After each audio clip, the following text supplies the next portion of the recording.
Engineer की पढ़ाई के बाद मॉडलिंग के फील्ड को करियर बनाना किसी चुनौती से कम नहीं, वो भी तब जब आप रांची जैसे छोटे शहर से ताल्लुक रखते हो। लेकिन वो कहते हैं ना, चाह है तो राह है। रांची की दीपाली ने चाहा कि उसे सॉफ्टवेयर साइंटिस्ट के बाद मॉडल बनना है, प्रियंका चोपड़ा के रास्ते पर चलना है, तो बस उनकी चाह पूरी भी हो गई। जयपुर में नेशनल स्तर पर मिस इंडिया चार्मिंग फेस का खिताब जीतने के बाद अब वो सिंगापुर में अंतर्राष्ट्रीय स्तर पर आयोजित होने वाली प्रतियोगिता में भारत का प्रतिनिधित्व करने वाली है। छोटे शहर से भी अब लोग जो हैं ऐसे मॉडलिंग के फील्ड में भी कैरियर तलाश रहे हैं, तो जाहिर तौर पे किस तरह का चैलेंजेस है, किस तरह की चुनौतियां हैं उस फील्ड में, दीपाली से सीधे बात करते हैं। दीपाली, सबसे पहले ये बताइए कि ये इंटरेस्ट जो है कब आप में डेवलप हुआ? एक तरफ है सॉफ्टवेयर का फील्ड जो है ऑल टुगेदर अलग है, हमेशा जो है आपको सिस्टम के ऊपर काम करना पड़ता है और आपको जो है दिन रात काम करना पड़ता है, और ये जो है ये फुल टाइम एक कैरियर है, तो दोनों को बैलेंस कैसे करती है? और ये अलग अलग फील्ड था, तो इसकी केमिस्ट्री क्या है, कैसे आप जो है इसको आपने अपनाया, इस फील्ड को कैसे अपनाया? तो बचपन से ही मेरा ये फील्ड में जाने का मन था, और मुझे जो अभी मैं कर रही हूँ डेटा साइंस के फील्ड में हूँ मैं, तो वो भी मुझे बहुत पसंद था।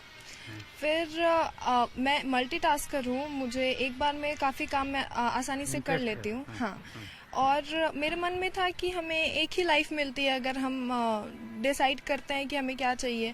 अगर लोगों को लगता है कि ये अगर लोगों को लगता है कि ये एकदम अलग है, तो वो उनकी सोच है। अगर हम चाहते हैं कि नहीं, हम इसी लाइफ में ये भी करना चाहते हैं, तो हम कर सकते हैं। ठीक है, बस हमें अपने जो भी व्यूज है उस पर खड़े रहना चाहिए और काम करते रहना। कैसे बैलेंस कैसे स्ट्राइक कर लेती हैं ये सब जो है, दोनों फील्ड जो है उसमें बैलेंस कैसे स्ट्राइक करते हैं? जैसे हमारा आईटी का जॉब्स रहता है वो 5 डेज का रहता है बेसिकली, तो मुझे सैटरडे संडे मिलते हैं।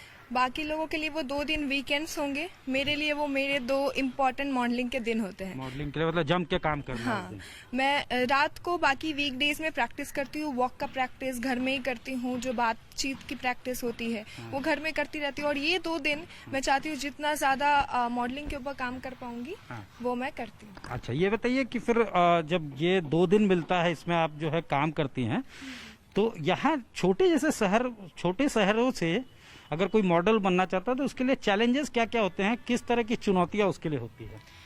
बहुत चैलेंजेस है यहाँ पर। जब मैं 10th इंस्टीट्यूट वगैरह नहीं है ना ग्रूमिंग के लिए? नहीं, ग्रूमिंग के लिए कोई भी अच्छी इंस्टीट्यूट्स यहाँ नहीं है अभी। अगर हमें चाहिए भी होते हैं तो दिल्ली मुंबई जाने पड़ेंगे।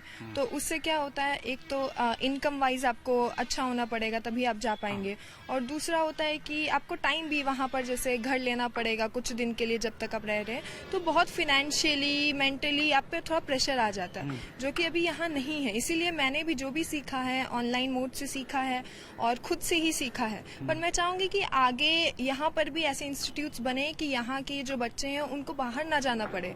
यहाँ रांची में भी बहुत टैलेंट है और हम भी बहुत आगे बढ़ सकते हैं कोई भी फील्ड में।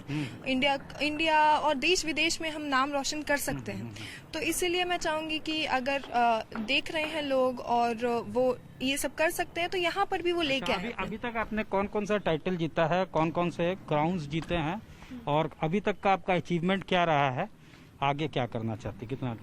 मैंने मिस रांची जीता था 2019 में।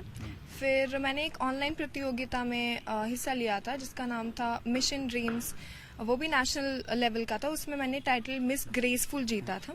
उसके बाद अभी जो मैं ये जीत के आई हूँ जयपुर से नेशनल लेवल पे, ये है आपका मिस इंडिया चार्मिंग यूनिवर्स 2021, और इसके साथ एक सब टाइटल विनर भी हूँ मैं, मिस फोटोजेनिक। अच्छा। जो अलग अलग सब कॉन्टेस्ट होते हैं वहाँ पर भी अगर कोई जीतता है तो उनको सब टाइटल विनर बनाया जाता है। अच्छा, तो अब आगे क्या है? अब इसमें जो आपने ये जो जीता है, तो आगे कोई एवेन्यू है, आगे कहीं और ये लोग भेज रहे हैं? हाँ, तो ये अब मैं सिंगापुर की जर्नी है मेरी, इंटरनेशनली मैं पूरे इंडिया को रिप्रेजेंट करूंगी। तो अभी उसी की तैयारी चल रही है। रांची के हिसार में अपने माता पिता के साथ रह रही दीपाली मूल रूप से सासाराम की रहने वाली है। उनके पिता उदय शंकर पांडे प्राइवेट नौकरी करते हैं और मां मुन्नी पांडे घरेलू महिला हैं। 2 भाई बहन में सबसे बड़ी दीपाली है। मॉडलिंग में खास रुचि रखने वाली दीपाली के बहुमुखी प्रतिभा से उनका परिवार बेहद खुश है। माँ और उनके पिता के साथ भाई सभी दीपाली का खुलकर समर्थन करते हैं। ये था कि ये अपने पैर पे खड़ी हो जाए, अपने पैरों पे खड़ी हो गई, जॉब भी जी जॉब भी मिल गया। फिर इसके बाद इसकी इच्छा हुई तो हम लोग खुश है, बहुत खुश है। हाँ, बच्चा अपना कर रहा है तो अच्छी बात है। मतलब बेटा और बेटी में कोई अंतर नहीं? जी नहीं, बिल्कुल नहीं। हमारे घर में तो बेटी को ही ज्यादा प्यार देते हैं। गर्व होता है और देखते थे हम भी कि बहुत लोग जीत रहे हैं, बहुत नाम कमा रहे हैं, तो अच्छा लगता है, गर्व होता है और चाहते हैं कि और आगे जाएं। अभी इंटरनेशनल करना है तो उसमें भी आगे जाएं और नाम कमाएं और इंडिया का नाम रोशन करें, सबसे बड़ी बात, और बहुत खुशी होती है। डीपीएस रांची से 2016 में पास आउट दीपाली ने भुवनेश्वर में आईटी से सॉफ्टवेयर इंजीनियरिंग किया। हैदराबाद में नौकरी लगी, लेकिन 9 से 5 बजे की नौकरी के बावजूद उन्होंने अपनी इच्छाओं का गला नहीं घोटा, बल्कि उन्हें पंख देकर नई उड़ान के लिए तैयार हैं। कैमरामैन राकेश के साथ सत्यजीत कुमार, बिहार तक।